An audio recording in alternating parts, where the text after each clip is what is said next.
क्या रूस ने जंग को जीत लिया है और यूरोप चोरी छुपे मंगा रहा है ईंधन रूस से, तो वहीं दूसरी तरफ अमेरिका को सबसे बड़ा झटका क्या अगले महीने लगने वाला है। नवंबर से फरवरी तक में क्या पूरी तस्वीर बदल जाएगी। वहीं इन सब में भारत को $5 बिलियन का फायदा कैसे हो रहा है, जानेंगे। रूस यूक्रेन की लड़ाई में जहां भारत एक तरफ फायदे में रह रहा है, तो वहीं दूसरी तरफ रूस की जीत पक्की हो रही है। आइए जानते हैं इन खबरों को विस्तार से। 2 हमले, और ये 2 हमले बिल्कुल से तस्वीर बदल रहे हैं रूस यूक्रेन की लड़ाई के। पहला हमला नॉर्थ स्ट्रीम गैस पाइपलाइन पर, जो हमने आपको बताया था कि अचानक से गैस के बुलबुले निकलने लगे ब्लैक सी में, और यहाँ पर पता चला कि नॉर्थ स्ट्रीम गैस पाइपलाइन में डैमेज हो गया है। और दूसरा हमला था क्रीमिया के उस ब्रिज पर, जो रूस के लिए बड़े शान की बात मानी जाती थी। ये दोनों ही हमला, इस दोनों हमले ने पूरे रूस की और यूक्रेन की लड़ाई को बदल कर रख दिया। इस वक्त अमेरिका, पश्चिमी देश और भी कई दुनिया के देश हैं जिन्हें ये लग रहा है कि रूस की मिलिट्री हार रही है, रूसी सेना हार रही है और यहाँ स्थितियां एकदम से खराब हो रही है। जब ये कहा गया कि आप G20 की मीटिंग में पुतिन से कि आप मिलेंगे बाइडेन से, तो उन्होंने ये कहा कि मुझे अभी नहीं लगता है कि इसकी जरूरत है मिलने की। हालांकि ये प्रश्न आप बाइडेन से पूछो, मेरे से मत पूछो। ये जो कॉन्फिडेंस था, इस कॉन्फिडेंस के पीछे एक बहुत बड़ी वजह है। पहली बात, नॉर्थ स्ट्रीम गैस पाइपलाइन फट जाती है, खत्म हो जाती है, डैमेज हो जाती है, यहाँ से जाना बंद हो जाता है ईंधन। अब क्या होता है, यूरोपियन यूनियन अमेरिका की तरफ मुंह देखने लगता है और अमेरिका 1 गुना 2 गुना नहीं बल्कि 7 गुना ज्यादा दाम लेता है। अमेरिका 7 गुना ज्यादा दाम लेता है इस LNG सप्लाई का और कर रहा होता है। जर्मनी जब रूस से खरीद रहा था 1000 क्यूबिक मीटर LNG, तो उसके लिए उसे देने पड़ते थे $280, जबकि अभी उसी 1000 क्यूबिक मीटर गैस के लिए जर्मनी को अमेरिका को देने होते हैं $2000। अब इससे जरा अंदाजा लगा लीजिए कि किस तरीके से अमेरिका ने यूरोप के देशों को जाल में फंसाया है और जाल में फंसाकर अपना प्रॉफिट बना रहा है। सिर्फ इस युद्ध से अपना प्रॉफिट हो रहा है, उससे ज्यादा कुछ नहीं। चाहे इसमें यूक्रेन की बलि चढ़ रही हो, चाहे रूसी लोगों की बलि चढ़ रही हो। जेलेंस्की ने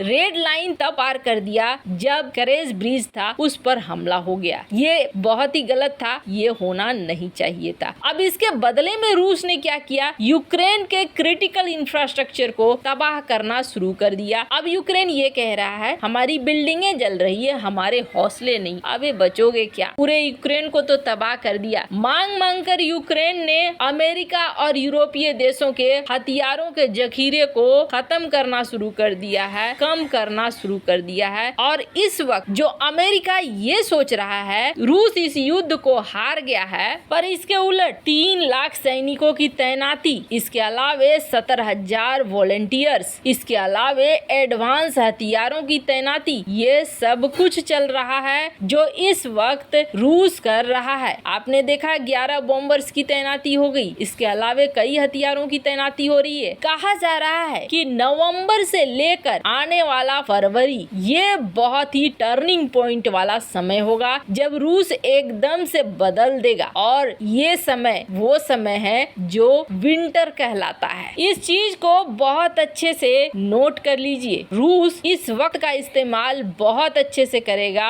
और तब तक करेगा जब तक कि यूक्रेन में एक ऐसी गवर्नमेंट नहीं आ जाती है जो रूस के साथ फ्रेंडली रिश्ते रखे। माना जा रहा है ये जो वक्त है, इस वक्त में ऑल आउट विक्ट्री लेगा रूस। अभी हमने देखा किस तरीके से रूसी अर्थव्यवस्था और रूसी करेंसी का बोलबाला हो रहा है। दुनिया की सबसे अच्छी परफॉर्मेंस देने वाली करेंसी बन गई है इस वक्त रूसी करेंसी। दुनिया भर की करेंसी गिर रही है, लेकिन रूसी करेंसी मजबूती के साथ खड़े हैं। तो वहीं दूसरी तरफ ओपेक ने भी बहुत ज्यादा साथ दे दिया है। अब तीसरी तरफ जो खबर निकल कर आ गई है कि यूरोप ने, एक तो आप जान लीजिए यूरोप ने गैस पर प्रतिबंध नहीं लगाए थे और गैस पर किसी तरह का प्रतिबंध नहीं था, पर यूरोप ने तेल पर प्रतिबंध लगा दिए थे। मतलब जो चीजें उसके काम की है उस पे प्रतिबंध नहीं लगेगा, जिन चीजों पर वो निर्भर हैं वो प्रतिबंध से मुक्त रहेंगे। पर रूस ने यहाँ पर ये कह दिया कि बाकी सारी चीजों में आप थोड़ा ध्यान दो, उन पे प्रतिबंध हटाओ, तो फिर हम आपको गैस सप्लाई करेंगे। यानी कि लाइफ लाइन पर ही वॉर कर दिया। अब इसके अलावा एक रिपोर्ट निकल कर आई है और ये रिपोर्ट कह रही है कि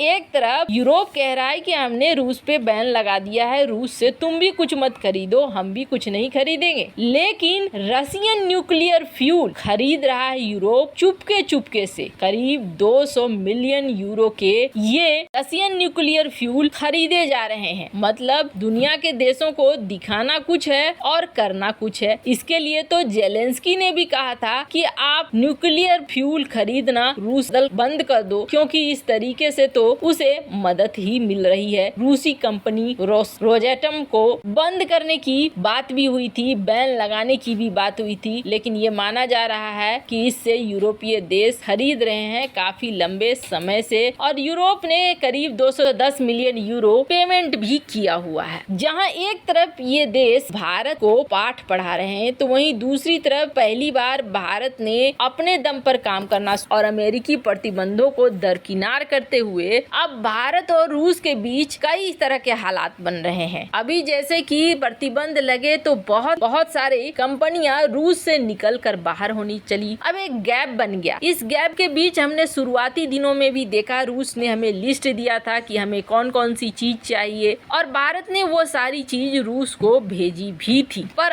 अब भारत और रूस के बीच जो सबसे बड़ा मुद्दा है, वो सबसे बड़ा मुद्दा हल होने जा रहा है, वो है करेंसी, कि किस करेंसी में हम व्यापार करें। और ये मुद्दा हल होने का मतलब है कि भारत अब एडिशनल जो व्यापार भारत करता है वो ठीक है, लेकिन उसके अलावे 5 बिलियन और ज्यादा बढ़ जाएगा। और आपको बता, रूस को ये एक्सपोर्ट हमारा बढ़ रहा है लगभग हर सेक्टर में, क्योंकि एक खाली जगह बन चुकी है और उस खाली जगह को जो भी देश भरेगा वो यहाँ पर प्रॉफिट कमाएगा। वैसे तो पिछले साल थोड़ा घटा था, लेकिन अब माना जा रहा है कि जल्द ही भारत और रूस का व्यापार काफी आगे निकलेगा। यहाँ तक कि कई पंजाब के फार्म्स भी हैं जो फूड प्रोसेसिंग यूनिट अब रूस में लगाने के लिए तैयारी कर रहे हैं और इनका ऑप्शन भी उन्हें सामने में दिख रहा है। वैसे भारत ने सही किया या नहीं कि रूस के साथ अपने रिश्तों को उसी तरीके से बनाए रखा। वैसे आपको क्या लगता है, जियोपॉलिटिक्स में जो ये बदलाव आ रहे हैं, अब धीरे धीरे यूरोपीय देश अमेरिका के खिलाफ हो रहे हैं, इसके पीछे कहीं न कहीं भारत जैसी विदेश नीति भी है? कमेंट कर अपनी राय जरूर बताएं।